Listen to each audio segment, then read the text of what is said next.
आज 2 बजे जो आप लोग का एग्ज़ाम होगा क्लास 9 का 2 बजे जो एग्ज़ाम होगा क्लास 9 टर्म 2 उसमें मैथ सब्जेक्ट होगा।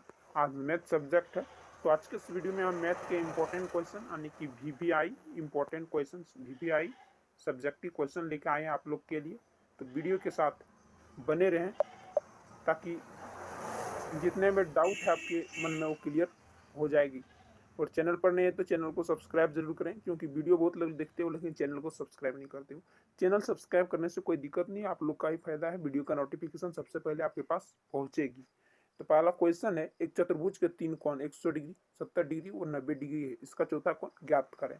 तो ये रिटेन एग्जाम है यानी कि लिखने वाला। तो सबसे पहले एक चतुर्भुज बनाना है। ठीक, एक चतुर्भुज बनाना है। यहाँ अच्छी तरीका से नहीं बन रहा है लेकिन मैं बना देता हूँ। ए बी सी डी ये चतुर्भुज है। 3 कोण दिया, ये वाला कोण दिया है, ये वाला कोण दिया है, ये वाला कोण दिया है, लेकिन ये वाला कोण ज्ञात करना है यानी ये वाला कोण एक्स है। कोण ये दिया है 110 डिग्री, कोण बी दिया है 70 डिग्री और कोण सी दिया है 90 डिग्री। ठीक, तो कोण डी ज्ञात करना यानी कि एक्स यहाँ ज्ञात करना है। तो हम जानते हैं कि चतुर्भुज के चारों कोणों का योग कितना होता है, 360 डिग्री होता है। चतुर्भुज के चारों कोणों का योग कितना होता है, 360 डिग्री होता है। तो 110 degree plus 70 degree plus 90 degree plus x degree. X क्यों लिखें, क्योंकि चौथा कोण का मान नहीं है इसलिए हम डायरेक्ट एक्स लिखेंगे, बराबर 360 डिग्री होगा। तो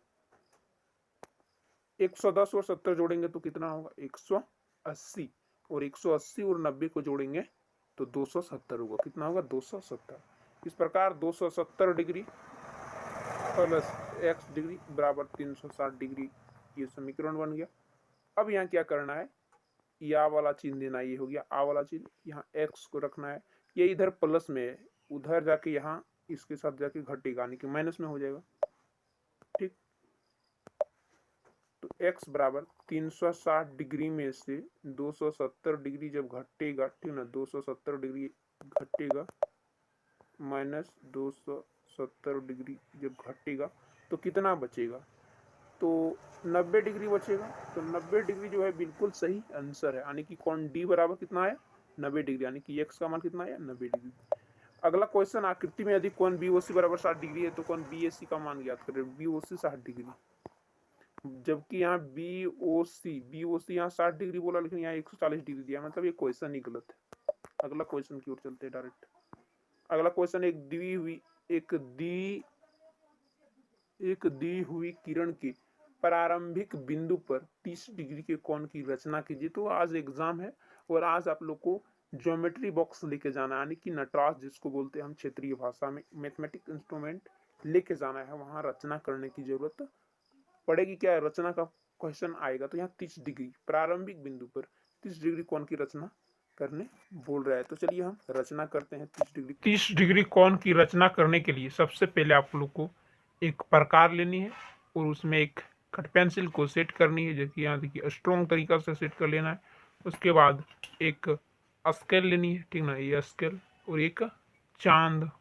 ठीक, तो यहाँ बोल रहा है कि प्रारंभिक बिंदु पर, प्रारंभिक बिंदु सबसे पहले यहाँ एक लाइन खींचनी है। ठीक, लाइन यहाँ खींचना है, जैसा मैं भी खींच रहा हूँ यहाँ लाइन। ठीक, देखिए आप लोग, यहाँ से मैं यहाँ तक लाइन खींचा। ठीक, यहाँ से यहाँ तक ये हो गया मेरा लाइन। ठीक, ये लाइन हो गया। अब क्या करना है, ये इसको देखिए, ये नुकीली वाला धार को, ये नुकीली वाला धार को यहाँ सबसे प्रारंभिक में रखना है, सबसे पहले यहाँ रखना है। उसके बाद ये आप जितना चौड़ाई ले सकते हैं इतना चौड़ाई लीजिएगा, वो भी अच्छा है। अगर आप इतना चौड़ाई लेना चाहते हैं, बड़ा बनाना चाहते हैं, वो भी अच्छा है। आप जितना लेंगे, लेकिन इसको आगे पीछे नहीं करना, मतलब इतना चौड़ाई लिए तो आगे पीछे इसे नहीं करना है। ठीक, इतना लिए हैं तो इतना ही रहना है, जैसे मैं भी इतना लेता हूँ। ठीक, अब यहाँ प्रारंभिक में रख दिया। उसके बाद और छोटा कर देता हूँ, मैं इतना छोटा लूँगा। ठीक, अब यहाँ से इसको इस प्रकार करके ये से गोल घुमाना है। जैसे ये घूमेगा गोल, ये गोल घूम गया, या फिर ऊपर में पकड़ लेना अगर दिक्कत होती होगी तो। देखिए ये पूरा गोल हो गया, देखिए यहाँ से यहाँ तक पूरा गोल हो गया। कट पेंसिल से है इसलिए अच्छी तरीका से नहीं दिख रहा है। उसके बाद फिर यहाँ रखना है, यहाँ रखना है इस बार, ठीक, यहाँ, और यहाँ से यहाँ रख के इस प्रकार एक बार कट करना है, तब ये 60 डिग्री का कोण बनेगा। यहाँ से यहाँ कितना डिग्री, 60, लेकिन हम लोग को बोला कितना, 30। तो यहाँ से रख कर एक बार यहाँ कट करेंगे और यहाँ से रख कर और यहाँ कट करेंगे तो 30 हो जाएगा, 60 का आधा, इसको आधा करेंगे। तो सबसे पहले क्या करेंगे, जो हम लोग 60 बनाए हैं इसको थोड़ा सा मिला लेते हैं, ठीक, इसको मिला लेंगे कि 60 डिग्री का है, ठीक, अच्छी तरीके से मिला लेना स्केल की सहायता से आप लोग को। जैसा कि मैं भी इसको मिला देता हूँ, ठीक, ये मिल गया, ये हो गया 60 डिग्री, ठीक।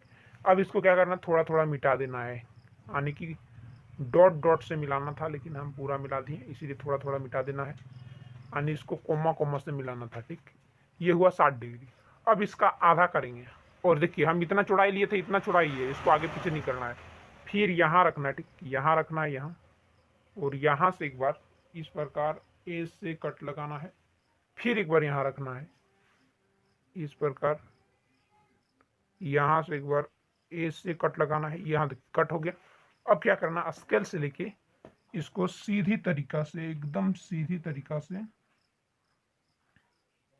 तरीका से मिला देना है, ठीक। ये जो मिला, ये है आप लोग का 30 डिग्री का कोण। अब यहाँ इस प्रकार का एरो का चिन्ह देना, यहाँ लिखना है ए, यहाँ लिखना है बी, और यहाँ लिख देना है सी, और यहाँ लिख देना है अभिष्ट त्रिभुज ए बी सी बराबर 30 degree, A B C 30 degree, या फिर लिख सकते हैं कोण ए बी सी बराबर 30 डिग्री, ठीक। अब कैसे पता करेंगे कि 30 डिग्री है कि नहीं, उसके लिए एक चांद देना होगा। अब चांद को यहाँ शुरू में, यहाँ पॉइंट है, यहाँ ये वाला पॉइंट को रखना होगा, ठीक। तो मैं यहाँ इसको रखता हूँ अच्छी तरीके से, ठीक, एकदम। अब देखिए यहाँ 30 लिखा हुआ, ठीक, 30, और इसके सीधा में लाइन गया, यानी कि 30 डिग्री का कोण बन गया। ये हो गया रचना, आप लोग अच्छे तरीके से देख लीजिए। क्वेश्चन नंबर 3 में रचना हमने कर लिया, 30 डिग्री कोण का रचना। अब क्वेश्चन नंबर 4 है, एक त्रिभुज का क्षेत्रफल ज्ञात कीजिए जिसकी भुजाएं 18 सेंटीमीटर, 18 सेंटीमीटर, 10 सेंटीमीटर और 42 सेंटीमीटर। इसका क्षेत्रफल ज्ञात करने बोला, यहाँ भुजाएं यहाँ दिया गया है। तो चलिए त्रिभुज का क्षेत्रफल को ज्ञात करते हैं।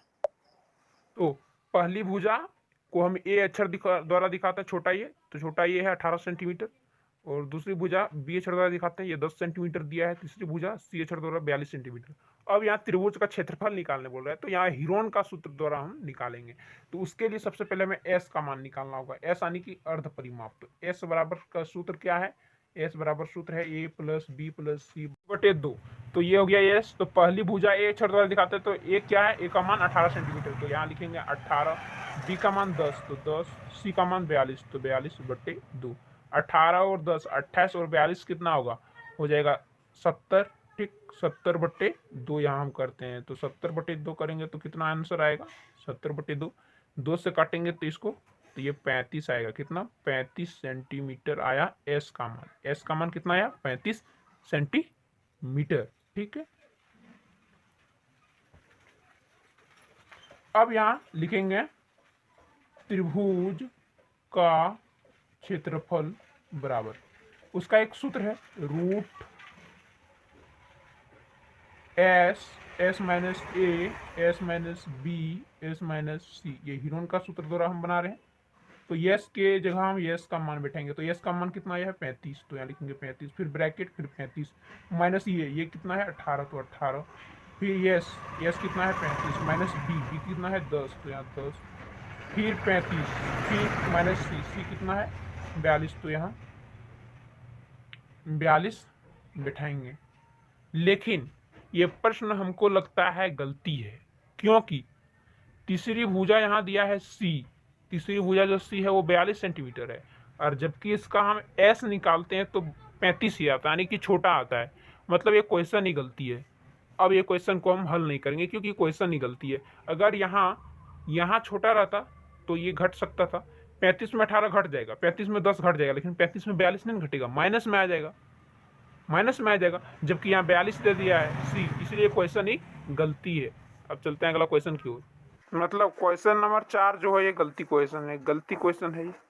अगला क्वेश्चन, क्वेश्चन नंबर 5, आंकड़ों 10, 7, 13, 20 और 15 का माध्य ज्ञात करें। तो इस क्वेश्चन को हम हल करेंगे। यहाँ माध्य बोला है, सभी परीक्षणों का योग होगा इसका सूत्र, यानी कि 10 + 7 + 13 + 20 + 15। उसके बाद जितनी संख्या है उसको नीचे में गिन के लिख देना है। 1, 2, 3, 4, 5, 5 संख्या है, नीचे हम 5 लिख देते हैं। उसके बाद इसको जोड़ना है, 10 और 7 17 और 13 30 और 20 50, 30 20 50 और 15 65, यानी कि 65/5। अब 5 से इसको काटेंगे तो ये 13 बार में कटेगा, यानी कि 13 जो है बिल्कुल सही आंसर है, ये 13 होगा इसका माध्य। अगला क्वेश्चन, क्वेश्चन नंबर 6, आंकड़ों 4, 6, 5, 9, 3, 2, 7, 7, 6, 5, 4, 9, 10, 4, 3, 6, 9 और 9 का बहुलक ज्ञात कीजिए। तो बहुलक कहते हैं जिसका प्रयोग अधिक बार हुआ हो, यानी कि जिसकी बारंबारता अधिक हो। तो सबसे पहले हम 4 को गिनते हैं, 1 पीस, 2 पीस, 3 पीस। यहाँ 4 है, 3 पीस, ठीक, 4 है, यहाँ 3 पीस। 6, 1, 2, 3, 6 भी है, 3 पीस। 5 को गिनेंगे तो 5, यहाँ 2 पीस है। 3 की बात करें तो 1, 2 पीस ही 3 है। 2 की बात करें तो 2 भी 1 ही पीस है। 7 की बात करें तो 2 पीस, 7 भी 2 पीस है। 9 की बात करें तो 1 पीस, 2 पीस, 3 पीस, 4 पीस, यानी कि 9 जो होगा बिल्कुल सही आंसर हुआ, क्योंकि 9 की बारंबारता यहाँ अधिक है, 9 अधिक बार यहाँ रिपीट हुआ, इसलिए ये बहुलक जो होगा वो 9 होगा। अगला क्वेश्चन नंबर 7, एक क्रिकेट मैच में एक महिला बल्लेबाज खेली गई 40 गेंदों में 10 बार चौका मारती है। चौका ना मारने की प्रायिकता ज्ञात कीजिए। चौका ना मारने की, यानी कि 40 गेंद में से 10 गेंद चौका मारती है। तो चौका ना मारने कितना बार चौका नहीं मारती है? 30 बार। 40 में 10 घटाएंगे तो 30। अब चौका ना मारने की प्रायिकता ज्ञात करने बोला, तो यहाँ कितनी होगा? 30/40। 5 के पहाड़ा से काटेंगे, 5 छक्का 30, 5 अट्ठी 40, यानी कि 6/8 जो होगा बिल्कुल सही आंसर होगा। अगर आप इसको दशमलव में लाना चाहते हो तो दशमलव में भी आएगा, ठीक। अगला क्वेश्चन की ओर चलते हैं। अगला क्वेश्चन, क्वेश्चन नंबर 10, हम यहाँ सीरियल बाय नहीं बना रहे, यानी कि कहीं क्वेश्चन नंबर 10 है तो कहीं 11 है, उसी प्रकार ही सेट हुआ है, ठीक है। क्वेश्चन नंबर 10 में यहाँ सिद्ध कीजिए कि, क्वेश्चन नंबर 10 नहीं बोलेंगे क्योंकि हम सीरियल बाय नहीं बना रहे हैं। सिद्ध कीजिए कि वृत्त की जीवाएं द्वारा केंद्र पर अंतरित कोण बराबर हो तो जीवाएं की लंबाई परस्पर बराबर होती है। ये प्रमेय दिया, ठीक ना, कि सिद्ध कीजिए कि वृत्त की जीवाओं द्वारा केंद्र पर अंतरित कोण बराबर हो तो जीवाओं की लंबाई परस्पर बराबर होती है। तो चलिए इसको, तो इस प्रमेय को अब हम हल करेंगे। तो सबसे पहले फिगर बनाना है, ठीक ना, एक वृत्त बनाना है, बराबर जीवाएं लेना। जैसे देखिए हम यहाँ ए बी और सी डी लिए हैं और यहाँ त्रिज्या भी दिए हैं। यहाँ ये दोनों कोण बराबर है, ठीक ना, ये कोण जो है ये दोनों बराबर है। यहाँ दिया है केंद्र पर अंतरित कोण जो है वो दोनों बराबर है, ठीक ना, यहाँ दिया है। सबसे पहले लिखना है, दिया है वहाँ लिखना है एक वृत्त है जिसका केंद्र O है तथा AOB बराबर COD है। यहाँ देखिए केंद्र जो है ये O है, ठीक, और AOB यहाँ देखिए ये है, ये A और यहाँ O और यहाँ ये देखिए ये B है, यहाँ C है और यहाँ पर D है। कट पेंसिल से लिखे हैं इसलिए दिखाई नहीं दे रहा होगा।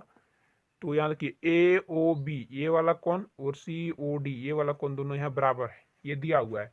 और यहाँ सिद्ध करना क्या है कि केंद्र पर अंतरित कोण बराबर हो तो जीवाएं की लंबाई परस्पर बराबर होती है, यानी कि जीवाएं बराबर होती है।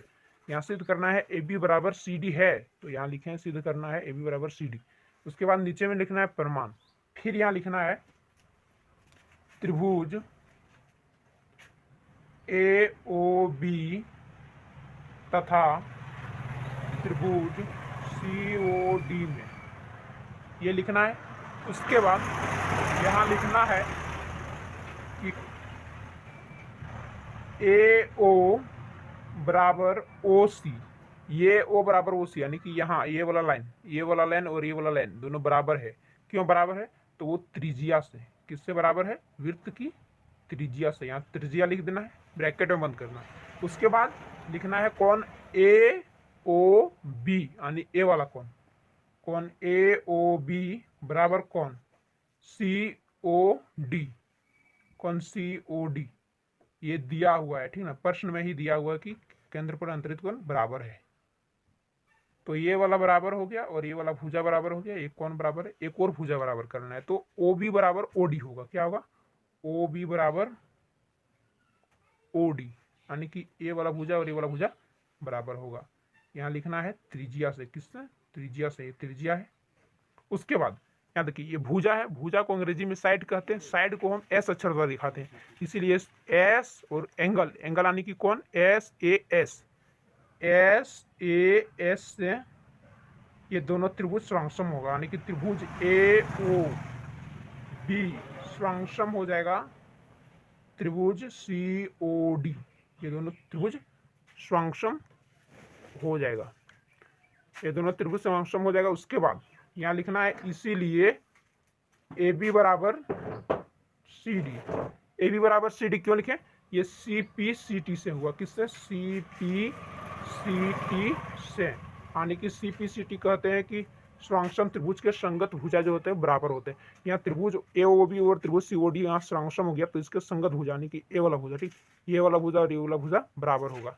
यहाँ लिख देना नीचे में प्रूव्ड।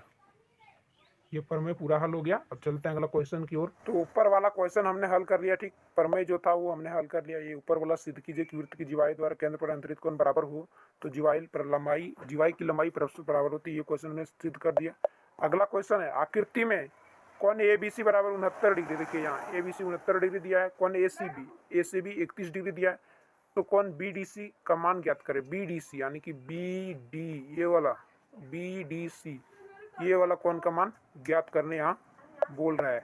तो यहाँ देखिए सबसे पहले हम आते हैं त्रिभुज एबीसी में।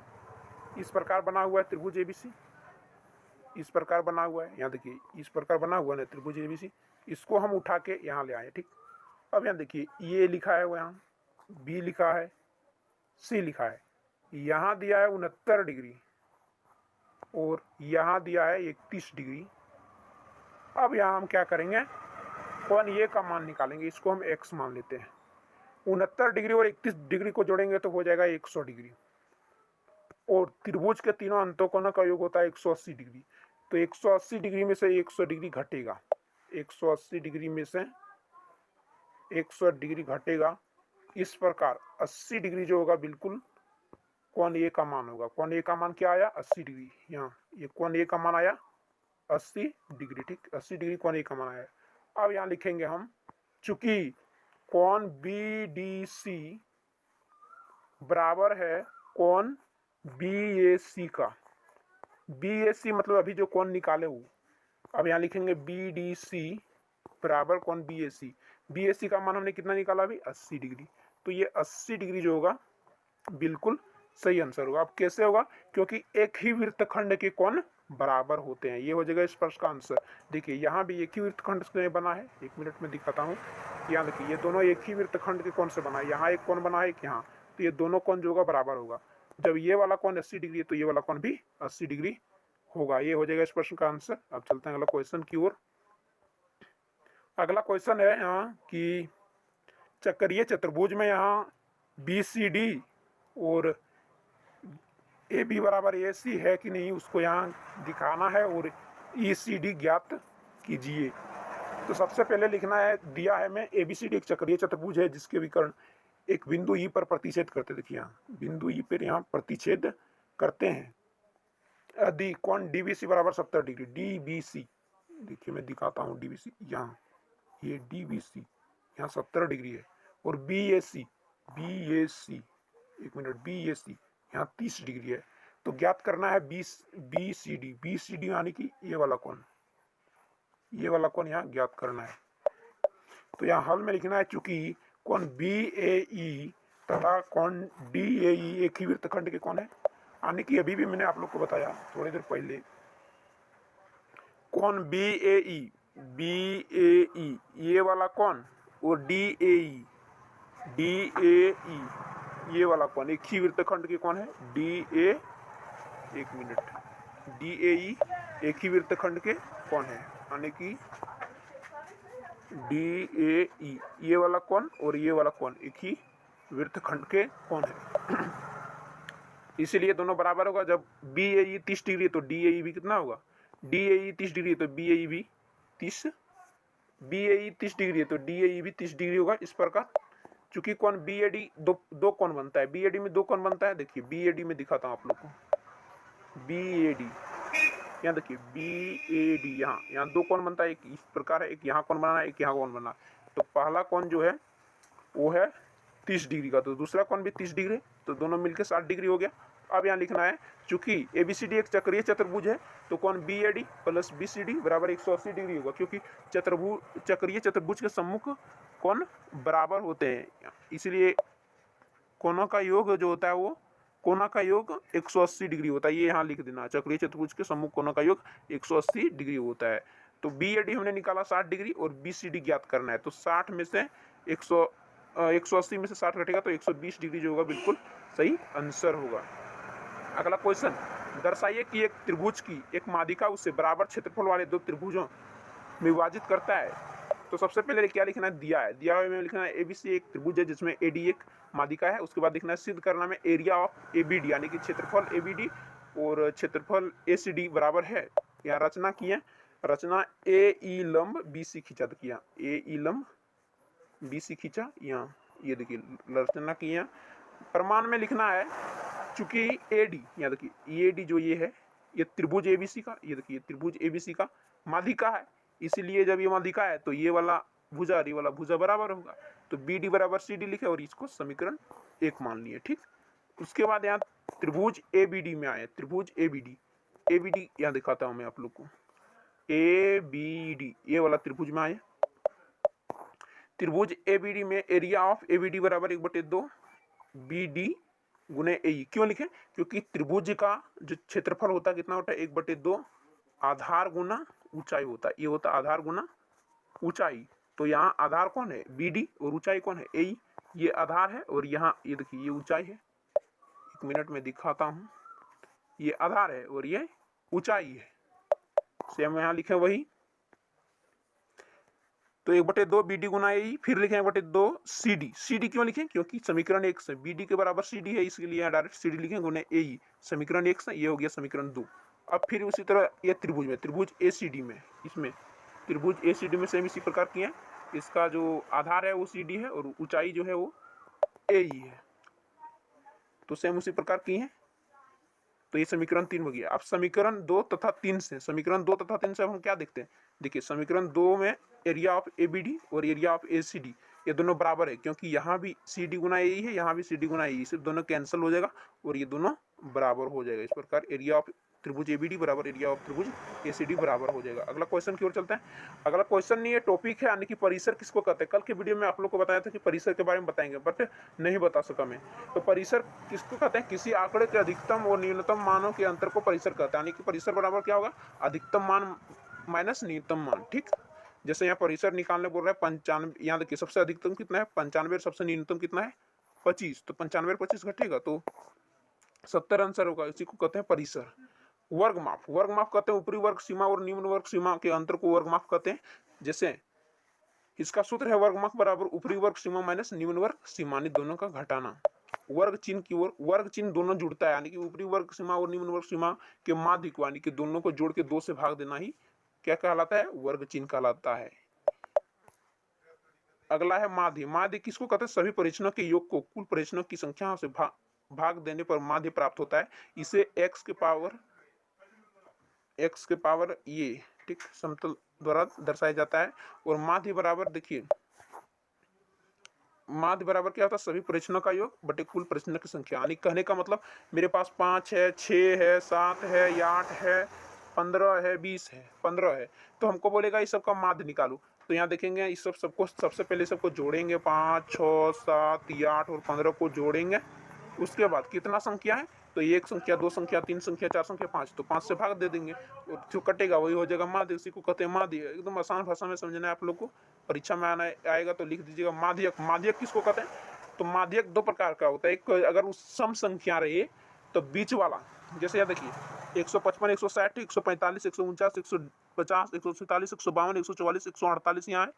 तो यहाँ सबसे पहले माध्यक में आरोही क्रम में सजाना होता है। आरोही क्रम कहने का मतलब सबसे छोटा, उससे बड़ा, उससे बड़ा। तो सबसे छोटा यहाँ 144 है, उससे बड़ा 145। इस प्रकार हम इसको यहाँ सब सजा दिए हैं। अब यहाँ कुल संख्या कितना है? एक संख्या, दो संख्या, तीन संख्या, चार संख्या, पांच संख्या, छह संख्या, सात, आठ, 9 संख्या है। 9 संख्या यानी कि विषम संख्या है। तो विषम संख्या रहे तो क्या करना है कि 4-4 का जोड़ा लगाना है। जैसे 1 2 3 4, फिर इधर लगाना 1 2, बीच में कितना बचा? देखिए 4-4 का जोड़ा लगेगा, क्योंकि 9 पीस है, 9 पीस है तो सम है, यानी कि विषम है। तो 4-4 का जोड़ा लगाना है। जैसे यहाँ 1 2 3 4, ये जोड़ा लग गया। फिर इधर 1 2 3 4, 4-4 संख्या का जोड़ा लग गया। बचा कितना? 150। 1 मिनट, 1 2 3